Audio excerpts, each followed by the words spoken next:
네 번째 시간입니다. 사도신경 네 번째 시간으로서 우리 지난주까지 이제 어떤 하나님을 같이 나누었습니까? 바로 성부 하나님을 같이 나누었습니다. 성부 하나님. 네.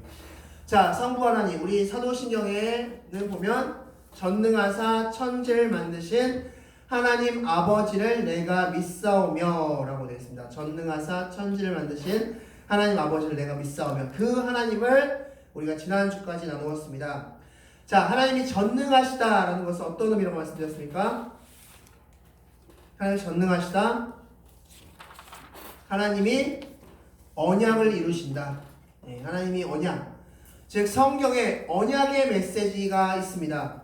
성경 창세기부터 요한계시로는 다 언약입니다. 그래서 우리는 옛 언약을 뭐라고 얘기합니까? 구약. 새 언약을 뭐라고 얘기합니까? 신약. 즉 새 언약인 구약과 신약으로 이루어진 게 바로 성경책입니다.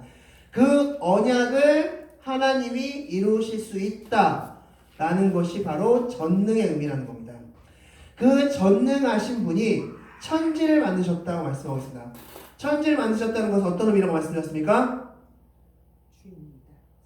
즉 이 세상의 주인이시면서 또한 나를 이끄시는 분이시다라고 말씀드렸습니다. 자, 그래서 전능하사 천지를 만드신, 그리고 나서 하나님 아버지를 내가 믿사오며라고 말씀했습니다. 자, 하나님은 어머니라고 불러도 된다고 말씀드렸습니까? 왜 안 된다고 말씀드렸죠?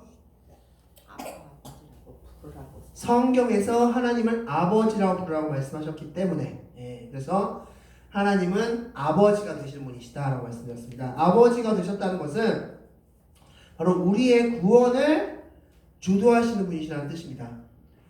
이 당시에 성경에서 구원을 설명할 때 어떤 예시를 들었다고 말씀드렸습니까? 구원을 설명하는 예시. 성경에서 구원이 뭔가 좀 애매하고 어렵지, 구원을 내가 쉽게 설명해 줄게 라고 하시면서 무슨 예시를 들었다? 신분의 변화. 종의 신분에서, 종의 신분, 죄 가운데 있는 그 신분에서 하나님께서 칭의해 주시고 자녀 삼아 주신 그런 신분의 변화를 일으키셨다라는 것을 성경 곳곳에서 구원으로 설명해 주고 있습니다. 그리고 그 신분의 변화를 누가 이끄신다? 아버지라는 존재가 이끄신다. 그래서 하나님을 아버지라고 부른다라고 말씀드렸습니다. 자, 이것이 신앙 고백, 사도신경의 하나님, 성부 하나님에 대한 고백이었다면, 그 다음 고백이죠. 우리 다 같이 한번 읽겠습니다. 그 외아들부터 한 줄 다 읽겠습니다. 시작. 그 외아들 우리 주 예수 그리스도를 믿사오니. 아멘. 여기서 믿습니다 라는 뜻이 원어로 뭐라고, 헬라어 원어로 뭐라고 말씀드렸습니까? 기억하시나요? 크레도. 크레도가 바로 믿는다는 뜻이죠. 그래서 우리 지난번에 헬라 원문, 사도신경 헬라 원문을 봤을 때 맨 앞에 무엇이 다 적혀 있었습니까? 크레도가 적혀 있었습니다. 크레도 하나님, 성부 하나님, 크레도 성자 하나님, 크레도 성령 하나님. 그래서 크레도가 적혀 있었습니다. 즉 우리가 하나님을 믿는다고 했을 때 성부 하나님, 성자 하나님, 성령 하나님, 세 하나님을 모두 다 믿는다라는 고백입니다. 자, 역시 마찬가지로 예수님에 대한 고백 시작 전에 크레도가 적혀 있으면서 이제 그 예수님을 설명하는데, 예수님에 대한 말씀이 사도신경에서 가장 길죠. 그 외아들부터 시작해서 심판하러 오시니라까지가 예수 그리스도 성자 예수님에 대한 고백인데, 그것을 이제 두 부분을 나눠보면 오늘 부분이 그 외아들 우리 주 예수 그리스도를 믿사오니는 예수님의 신분에 대한 부분입니다. 예수님이 어떤 분인가에 대한 부분이고, 그리고 이는부터 시작해서 심판하러 오시니라, 이 부분은 예수님의 행적에 대한 부분입니다. 예수님이 행하신 일에 대한 부분, 행하실 일에 대한 그런 부분이다 라고 말씀드릴 수 있습니다. 그래서 오늘은 먼저 예수님의 신분에 대한 말씀으로서 오늘 본문은 크게 네 가지를 설명해 주고 있죠. 외아들, 우리 주, 예수, 그리스도, 이 네 가지로서 예수님을 설명해 주고 있습니다. 자, 그래서 오늘 본문은 하나하나씩 우리 외아들이 무엇이고, 우리 주가 무슨 뜻이고, 예수가 무슨 뜻이고 그리스도가 무슨 뜻인지를 하나하나씩 같이 살펴보도록 하겠습니다. 질문은 이것입니다. 그 중에서도 외아들, 이 외아들이란 고백이 매주마다 해야 될 고백인가? 라는 것입니다. 하나님의 외아들, 하나님의 외아들이 예수 그리스도다. 이게 왜 우리가 매주마다 해야 되는 고백인가? 라는 것입니다. 자, 그래서 오늘 설교 제목도 외아들이라고 적었습니다. 이 외아들이라는 뜻이 무엇인지, 그리고 나머지 우리 주 예수 그리스도가 무엇인지 지금 하나하나씩 살펴보도록 하겠습니다. 먼저 오늘 본문을 살펴보기 앞서서 이 질문부터 우리가 던져야 될 것 같습니다. 왜 사도신경은 예수님의 신분을 우리에게 고백하도록 할까요? 예수님이 어떤 분이신가를 왜 우리에게 고백하도록 할까요?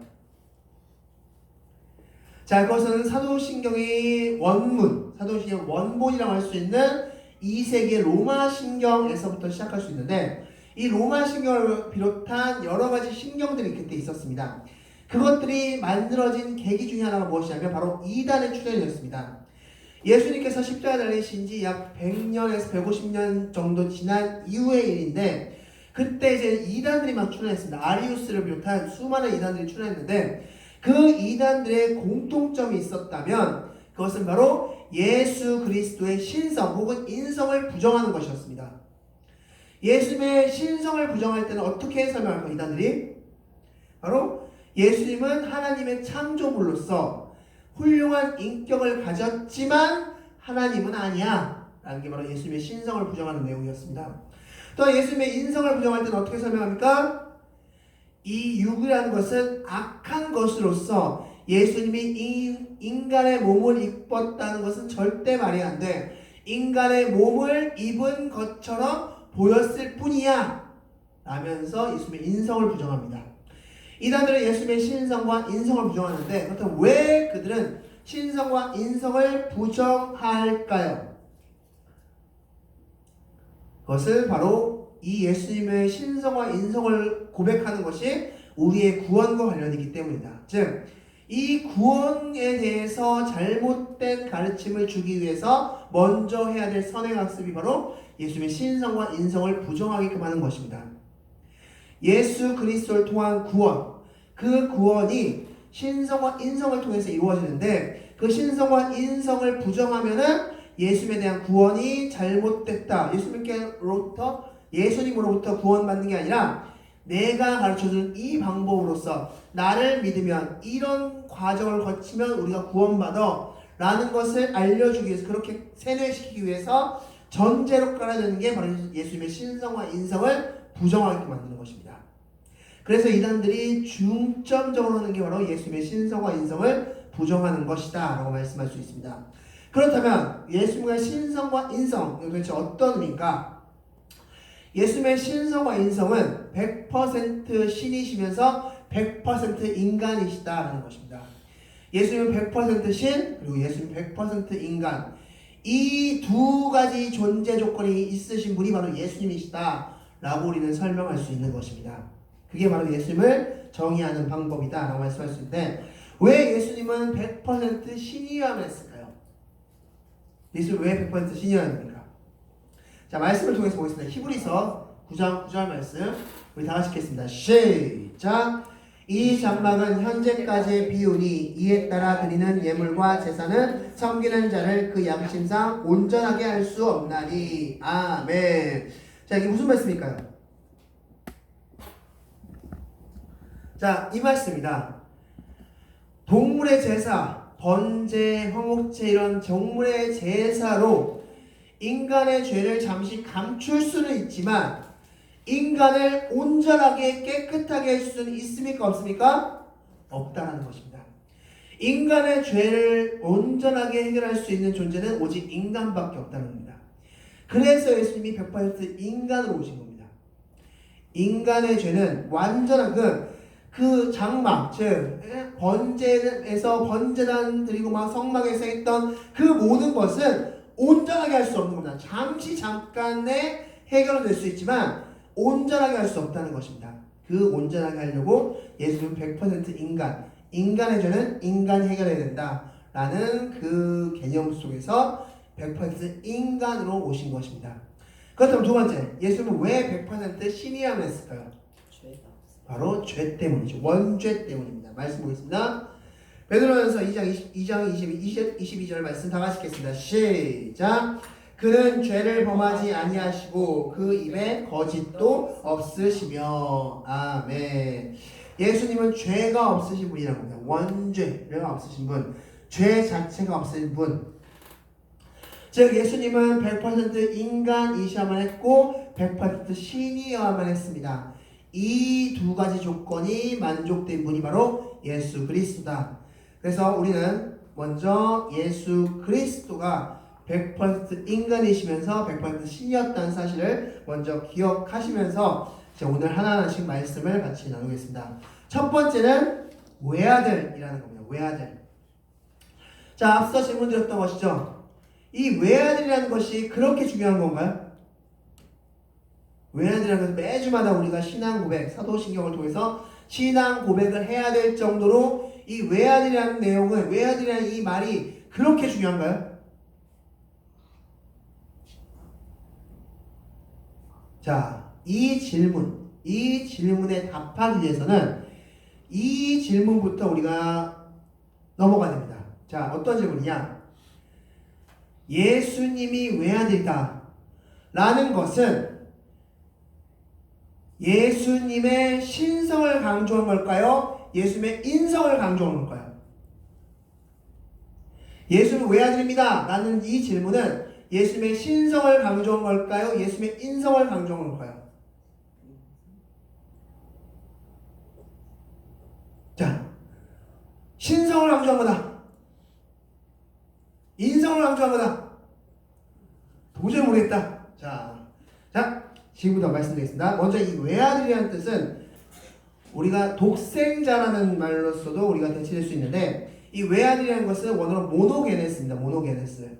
이 모노게네스라는 뜻은 모노, 하나라는 뜻과 게네스, 되어졌다라는 뜻에 합성합니다. 하나로 되어졌다. 무슨 뜻이냐? 즉 하나뿐인 하나님이 인간으로 되어졌다라는 뜻을 가지고 있는 게 모노게네스, 독생자, 외아들이라는 뜻을 가지고 있습니다. 자, 잘 들어보시죠. 굉장히 좀 어려울 수 있습니다. 하나님이 인간이 되셨다.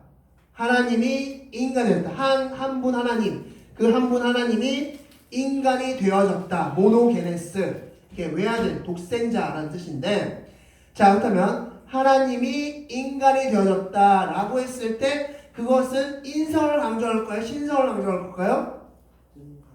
인성인 것 같지만, 자, 지금부터 설명드리겠습니다.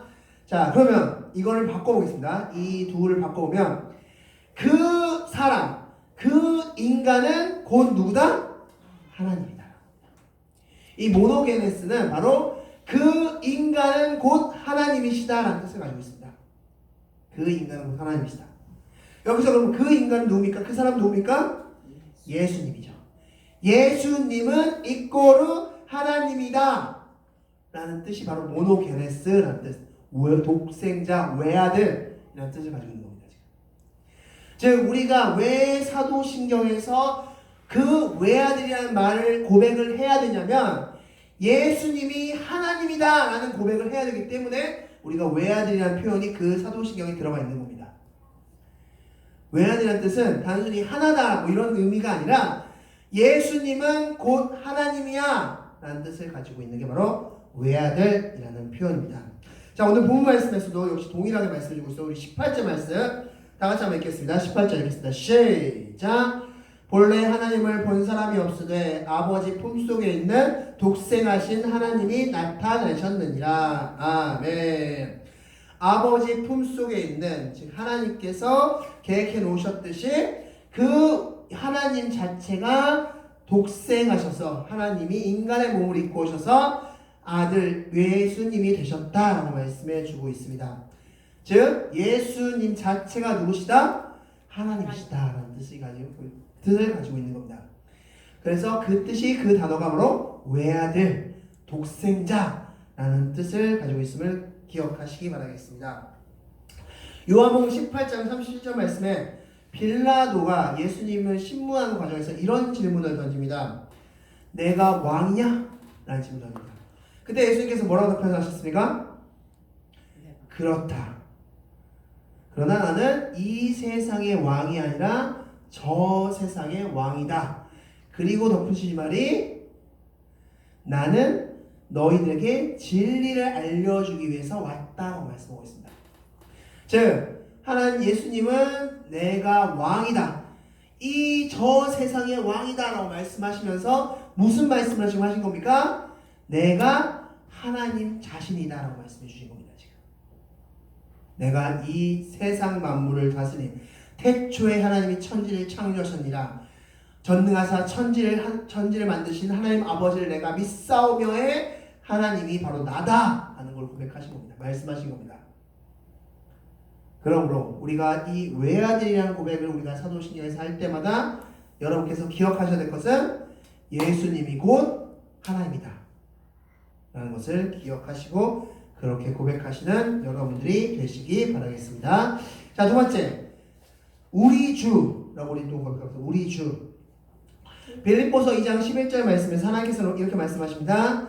너희 입술로 하나님을 예수 그리스도를 주라고 시인하게 할 것이다 라고 말씀하고 있습니다. 예수 그리스도를 주라 시인할 것이다. 그럼 여기서 주라는 것은 무엇인가? 이 주라는 단어 원어로 퀴리오스입니다. 퀴리오스. 이 퀴리오스는 뜻은 영향력을 가지다, 영향력이 있다라는 뜻을 가지고 있는데 이 주라는 게 바로 주인이라는 뜻입니다. 주인. 즉 예수님은 나의 주인이십니다 라는 뜻을 가지고 있는 게 바로 우리 주입니다. 예수님은 하나님이시면서도 나의 주인이십니다 라는 뜻을 가지고 있습니다. 자, 여기서 질문 드리겠습니다. 예수님이 주인이라는 고백이 왜 우리에게 중요할까요? 왜 매주마다 우리는 사도신경에서 고백해야 될까요? 그것은 내 삶의 주인이 내가 아님을 고백해야 되기 때문이다 라고 말씀할 수 있습니다. 자, 사도행전 17장 28절 말씀 보면 바울이 아덴 지역으로 갔을 때 그 아덴 지역에 있었던 사람들이 우상을 섬기고 있었는데 그 우상을 섬기고 있을 때 그 우상 중에 한 신이 그 신의 이름이 무엇이었습니까? 알지 못하는 신이라는 신이었습니다. 자, 그 신을 본 순간부터 바울은 그 아덴 사람들에게 이렇게 설명합니다. 너희들 지금 알지 못하는 신이라고 이름 붙인 그 신 말이야. 그 신, 너희들을 이끌어주고 너희들을 도와주는 그 신이 어떤 신이냐면 하면서 하나님을 소개하면서 이렇게 말씀합니다. 17장 28절 말씀 보면 하나님은 너희를 힘을 주고 너희를 살게 하며 너희와 함께 기도하며 존재하는 분이다 라고 말씀하고 있습니다. 즉 하나님은 우리를 도와주시고 함께 해주시는, 우리를 이끌어주시고 우리와 함께 하시는 그런 하나님이시다 라는 것을 가르쳐주고 있습니다. 하나님은 즉 우리의 주인 되신다 라는 것을 말씀해주고 있습니다. 그렇다면 우리가 하나님이 주인 되어주시는, 하나님이 주인 되어주심에 대한 방식, 하나님이 내 인생의 주인 되어주심에 대한 방식은 어떤 방식으로서 내 인생의 주인이 되어주시는가? 그것은 우리가 말씀에서 너무나 유명한 토기장의 비유나 그릇 비유를 통해서 우리가 알 수 있습니다. 로마서 9장 21절 말씀 보면 토기장이가 한 그릇은 귀한 그릇으로 한 그릇은 천한 그릇으로 만들 권세가 없느냐라고 말씀하고 있고, 디모데후서 2장 20절 말씀에서도 그 집에 있는 그릇 중에 귀히 쓰는 그릇이 있고 천히 쓰는 그릇이 있다라고 말씀하고 있습니다. 자, 이게 무슨 말씀이냐? 하나님께서는 우리를 선택하셨습니다. 하나님께서 우리를 선택하셨는데 우리를 선택하실 때 하나님께서 어떤 사람은 이런 인생을 살게 하셨고 어떤 사람은 저런 인생을 살게 하셨습니다. 여러분 삶 가운데서, 여러분들 중에서 지금 많은 분들이 있지만 이분들 중에서도 내 인생은 참 평탄했어 라고 고백하실 분도 계시고 내 인생은 참 힘들었어 라고 고백하실 분도 계실 겁니다. 천이 쓰는 그릇도 있고 귀히 쓰는 그릇도 있는 겁니다. 그런데 중요한 건 무엇입니까? 그 천이 쓰는 그릇이든 귀히 쓰는 그릇이든 다 누가 주인 되어셔서 이끄셨다? 하나님이 주인 되어서 이끄셨다는 겁니다. 바로 그게 하나님이 주인 되어주시는 방식이다 라고 말씀하셨습니다. 여러분의 인생의 모습은 다르고 인생의 패턴은 다 달랐을지 모르겠지만 결론은 무엇이다? 하나님은 주인 되어주셨다는 겁니다. 그게 바로 하나님이 주인 되어주시는 방식. 그래서 우리는 사도신경에서 계속적으로 고백해야 될 게 나의 주다라는 겁니다. 하나님은 나의 주님이십니다 라는 것을 고백해야 된다라고 말씀드릴 수 있습니다. 자, 세 번째.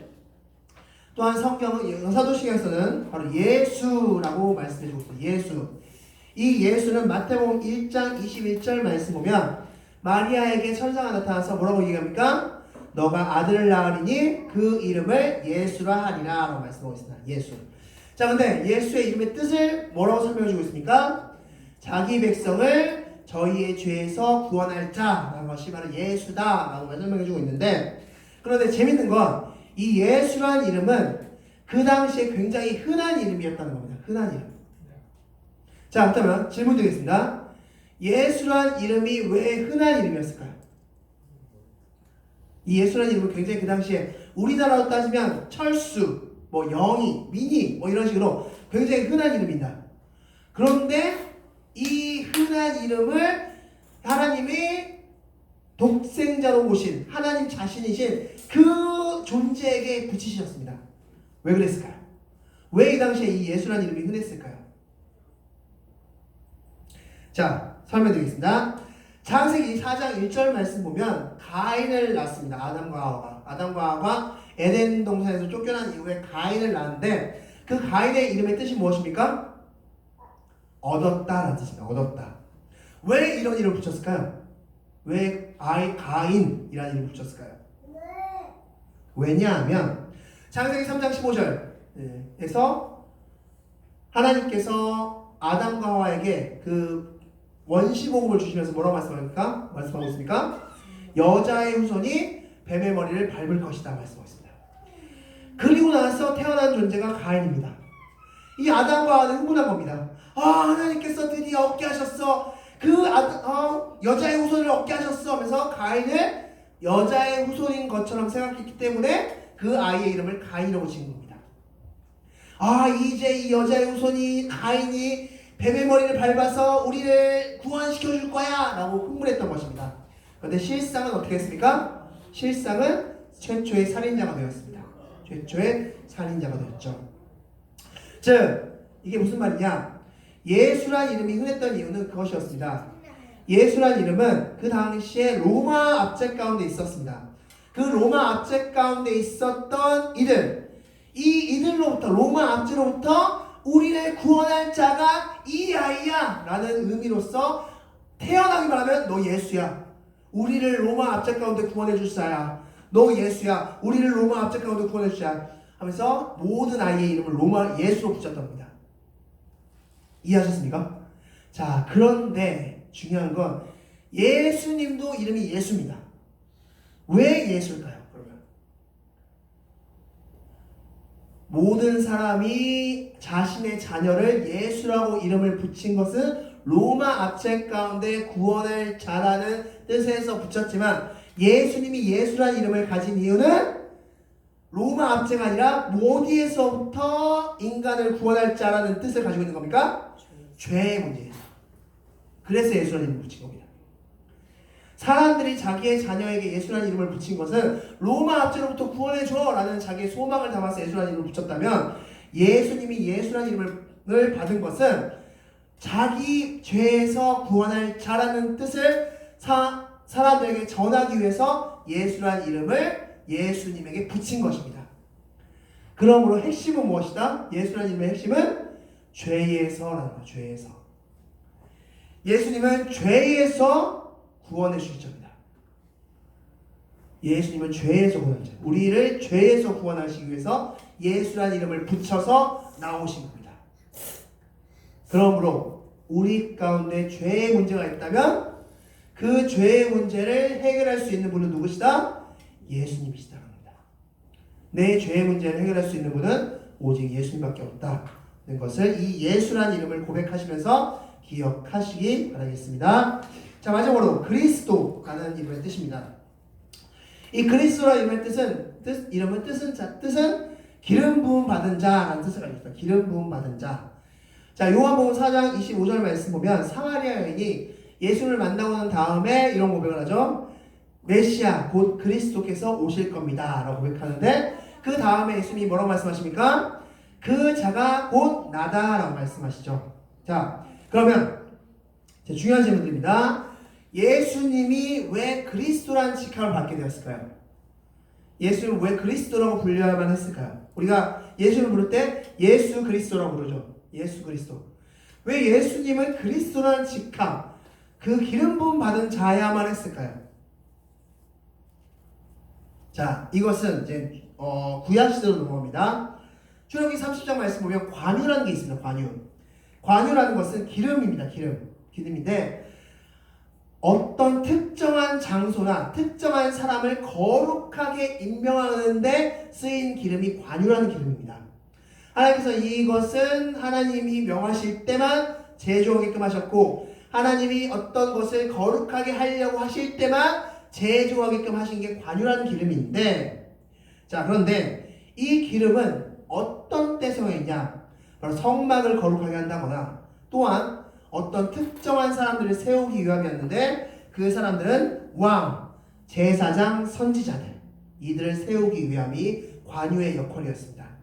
이들이 그 관유를 부음으로써 너는 거룩해 라는 뜻을 가지고 거룩한 백성을 세우는 역할을 맡으라는 의미로서 그 관유가 그들에게 부어졌습니다.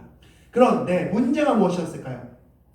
그렇게 기름 부음 받았던 왕, 제사장, 선지자가 하나님께서 말씀하신 대로 거룩한 백성을 세우는데 역할을 다했습니까? 아니면 실패했습니까? 실패했죠. 그들 본인 자체도 거룩하게 못 살았습니다. 그렇게 거룩하게 못 산 그들을 대신해서 누가 오신 겁니까? 예수 그리스도가 직접 오신 겁니다.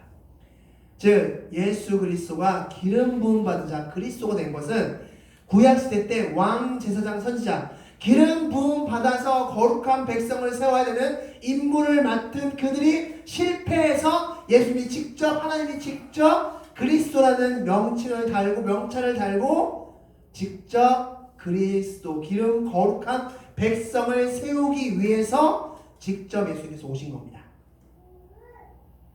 그래서 예수님을 믿으면 우리는 어떤 백성이 되는 겁니까? 거룩한 백성이 되는 겁니다. 그렇기 때문에. 또한 예수님께서 하늘로 올라가신 승천하신 이후에 누가 우리를 거룩한 백성으로 삼아 주십니까? 성령님이. 그래서 요한 1서 2장 27절 말씀 보면 기름 부음이 너희 안에 가득할지어다 라고 말씀하고 있습니다. 성령님이 너희 안에 그 기름 부음, 그 거룩하게 하는 그 역할을 성령님이 해주신다라고 말씀해주고 있는 겁니다. 지금. 그래서 예수님은 그리스도이신 겁니다. 예수님은 즉 그리스도라는 명칭은 즉 우리를 거룩하게 하시는 분이라는 뜻을 가지고 있습니다. 예수님을 믿어야지 우리가 거룩해질 수 있다는 것을 기억하시기 바라겠습니다. 자, 말씀을 정리하겠습니다. 오늘은 바로 사도신경의 예수에 대한 신분, 예수님의 신분에 대한 고백, 그 외아들 우리 주 예수 그리스도를 믿사오니 라는 고백을 같이 나누었습니다. 자, 예수님은 총 4개의 신분을 가지고 있다고 말씀드렸는데, 첫 번째, 외아들. 어떤 뜻이라고 말씀드렸습니까? 예수님은 하나님이시다. 외아들. 두 번째, 예수님을 주인이라고 고백하고 있죠. 어떤 뜻입니까? 예수님은 나의 주인이십니다 라는 뜻입니다. 또한 예수의 이름의 뜻은 무엇이었습니까? 내 죄 문제를 해결해 주시는 분이라는 뜻을 가지고 있고, 그리스도는 기름 부음 받은 자라는 뜻으로서 나를 거룩한 백성으로 만들어 주시는 분, 삼아 주시는 분이라는 뜻을 가지고 있습니다. 우리가 사도신경을 통해서 이렇게 고백할 때마다 외아들, 주인, 예수, 그리스도 이 4가지 고백을 하실 때마다 이것이 어떤 의미인지를 정확하게 알고 고백하시는 그런 여러분들이 되시기 바라겠습니다. 기도하시겠습니다.